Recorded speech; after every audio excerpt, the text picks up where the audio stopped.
आगे दुकान है धीरे चलना, आगे स्कूल है धीरे चलना, आगे भीड़ है धीरे चलना, आगे मंदिर है धीरे चलना। तो इन हिंदी सेंटेंसेस को कैसे आप नेचुरली इंग्लिश में एक्सप्रेस कर सकते हो, जिस तरीके से एक नेटिव इंग्लिश स्पीकर करता है, ये जानने के लिए आपको वीडियो को लास्ट तक देखना है।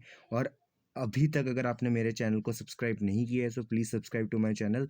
और इस वीडियो में मैं आपको स्ट्रक्चर बताऊंगा मेन, सबसे नेचुरल, और आपको सिचुएशन समझाऊंगा कि उस स्ट्रक्चर का क्या कॉन्टेक्स्ट है। ऑल्टरनेटिव्स बताऊंगा कि एक सेंटेंस को आप कितने और तरीक़ों से एक्सप्रेस कर सकते हो ताकि आपका कॉन्फिडेंस बूस्ट हो, और एग्जाम्पल सेंटेंसेस बताऊंगा। सो वीडियो को लास्ट तक ज़रूर देखना। So let's get started with the video. So हमारा सबसे मोस्ट कॉमन स्ट्रक्चर है इन हिंदी सेंटेंसेस को एक्सप्रेस करने का, देर इज़, उसके बाद ऑब्जेक्ट, उसके बाद अप अहेड, उसके बाद वॉक स्लोली। वॉक स्लोली आप उसको, मतलब ये एक फिक्स स्ट्रक्चर है तो वॉक स्लोली आप लगा देना। अकॉर्डिंग टू कॉन्टेक्स्ट डिपेंड करता है कि क्या लगेगा यहाँ पे, ठीक है। ड्राइव स्लोली भी हो सकता है, राइड स्लोली भी हो सकता है, ठीक है। तो और अगर आप प्लूरल है तो देर आर, प्लूरल ऑब्जेक्ट, उसके बाद अप अहेड, उसके बाद वॉक स्लोली या फिर ड्राइव स्लोली या फिर राइड स्लोली, कुछ भी हो सकता है, ठीक है। तो जब आप एग्जाम्पल सेंटेंसेस देखो तो अच्छे से क्लियर होगा। तो ये तो रहा हमारा स्ट्रक्चर। अब हर स्ट्रक्चर के पीछे का ना एक सिचुएशन होता है, एक पर्पस होता है, कॉन्टेक्स्ट होता है, उसको समझते हैं, ठीक है। कॉन्टेक्स्ट क्या है वो देखते हैं, लेकिन उससे पहले ये जानना ज़रूरी है कि कॉन्टेक्स्ट को क्यों समझें हम, ठीक है। देखो, कॉन्टेक्स्ट क्लैरिफाइज मीनिंग को क्लैरिफाई करता है context. Example, I am dying to meet you, है ना। इसका मतलब ये थोड़े ना कि मैं मर रहा हूँ, है ना। इसका मतलब है कि मैं बहुत ज़्यादा एक्साइटेड हूँ तुमसे मिलने के लिए, ठीक है।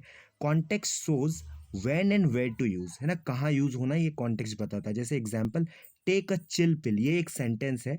अगर आप दोस्त के सामने बोलो तो एक कूल लगता है, पर बॉस को बोल दो तो नौकरी गई समझो, या फिर चांसेस है कि नौकरी भी जा सकती है। टेक ए चिल पिल अपने बॉस को आप नहीं बोल सकते, आप इसको इनफॉर्मली यूज़ कर सकते हो, ठीक है। तो इससे कैसे पता चला, कॉन्टेक्स्ट से, है ना।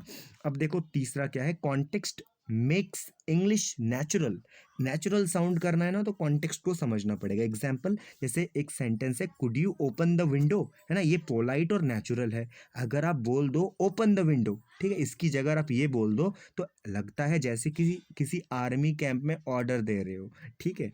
चौथा क्या है, context connects to real life. जैसे क्रिकेट ग्राउंड पे अगर आप कहो, ये एग्जाम्पल सेंटेंस है कि he knocked it out of the park, अगर आप क्रिकेट ग्राउंड में कह रहे हो, इस सिचुएशन में कह रहे हो, है ना, तो इसका मतलब है कि सच में बॉल पार्क के बाहर गई या फिर किसी ने छक्का मारा, ठीक है।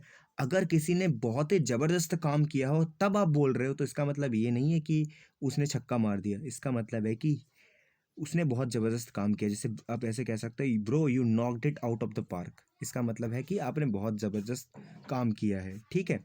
पांचवा क्या है, context turns grammar into conversation. हर बार आप ग्रामर लगाने की कोशिश करोगे स्पोकन इंग्लिश में तो बात नहीं बनेगी, है ना। तो ये ग्रामर को रियल बातों में इस्तेमाल करना सिखाता है। जैसे example, I have eaten already, सिर्फ ग्रामर का टेंस नहीं बल्कि क्या है, एक सिचुएशन है।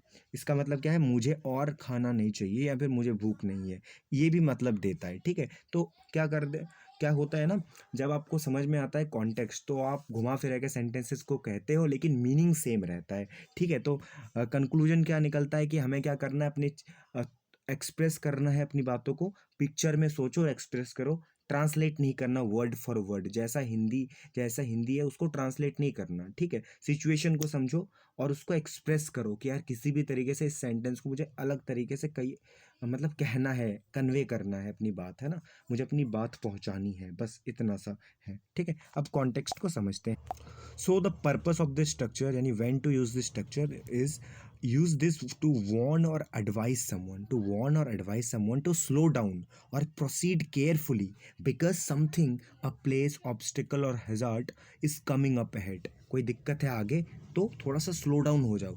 Works for pedestrians, cyclists, drivers और anyone moving towards the object. किसी ऑब्जेक्ट की तरफ मूव कर रहा है तो आप क्या कर रहे हो, उसको स्लो डाउन करने को कह रहे हो, बिकॉज हो सकता है कि कोई प्रॉब्लम हो, है ना, कुछ भी हो सकता है, ठीक है। सो अब ऑल्टरनेटिव्स देख लेते हैं, फिर एग्जाम्पल सेंटेंसेस देखेंगे।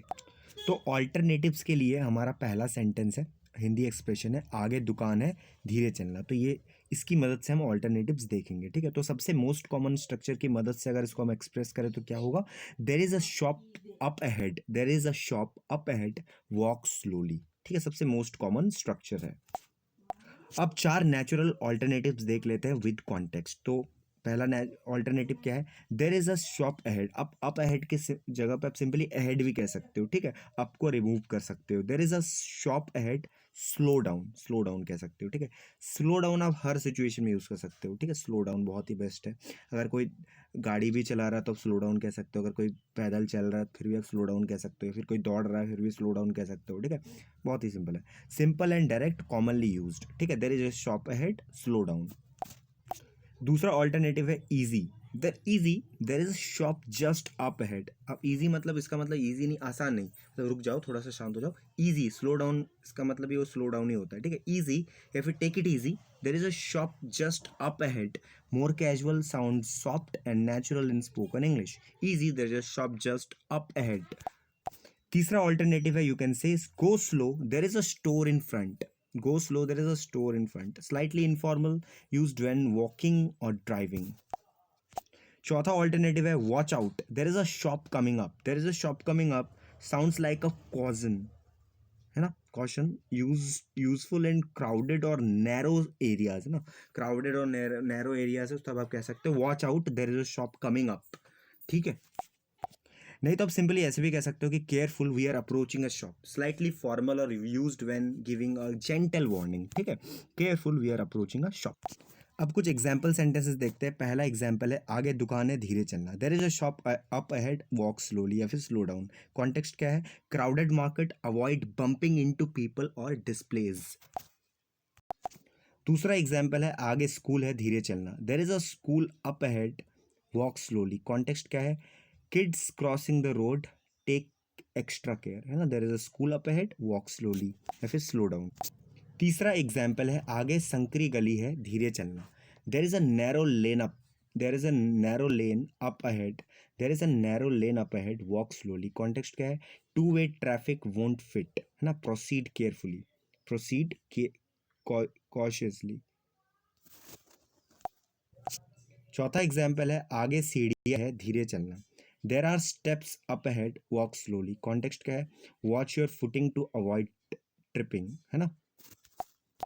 पांचवा एग्जाम्पल है, आगे पुल है धीरे चलना। There is a bridge up ahead, there is a bridge up ahead, walk slowly.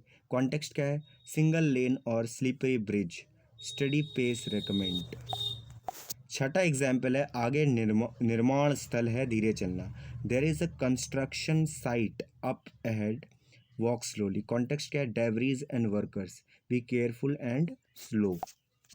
सातवां एग्जाम्पल है, आगे काफ़ी भीड़ है धीरे चलना।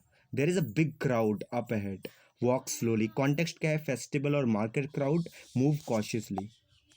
आठवां एग्जाम्पल है, आगे गड्ढा है धीरे चलना। There is a pothole up ahead, walk slowly. There is a pothole up ahead, walk slowly. Context क्या है, uneven ground could cause a fall, ठीक है, so you could fall down, so इसीलिए walk slowly या फिर slow down.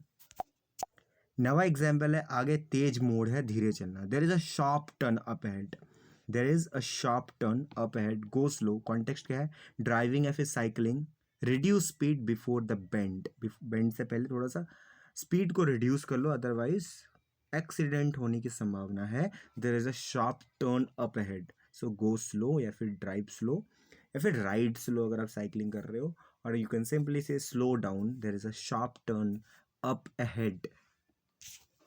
फिर you can simply से reduce speed before the bend comes, है ना, before the, because there is sharp turn, before the sharp turn comes. दसवां example है, आगे फर्श गीला है धीरे चलना। There is a wet floor up ahead, there is a wet floor up ahead, walk slowly. Context क्या है, slippery surface inside a shop और building, avoid slipping, slipping avoid करो, स्लिप मत हो जाना, इसीलिए there is a wet floor up ahead, walk slowly. मैं किसी को क्या कर रहा हूँ, वो अलर्ट कर रहा हूँ किसी को, है ना, किसी को बता रहा हूँ कि भाई, वार्न कर रहा हूँ कि भाई ऐसा देखना थोड़ा ध्यान से, ठीक है। So now it's time for a practice sentence, translate using the main structure. आगे अस्पताल है धीरे चलना, ठीक है, तो आप स्पीड से चल रहे हो तो रिड्यूस द स्पीड आगे, क्योंकि आगे अस्पताल है। तो इसको आपको एक्सप्रेस करना है, ठीक है, मल्टीपल तरीक़ों से कर सकते हो आप, ठीक है, प्रैक्टिस होगी आप ही की, है ना। सो वीडियो अगर पसंद आई है तो इसे ऐसे इन्फॉर्मेटिव कंटेंट्स के लिए आप मेरे चैनल को सब्सक्राइब कर सकते हो। वीडियो को लाइक ज़रूर करना, अपने दोस्तों के साथ शेयर करना, एक प्यारा सा कमेंट करना कि वीडियो कैसी लगी। Thank you so much for watching the video.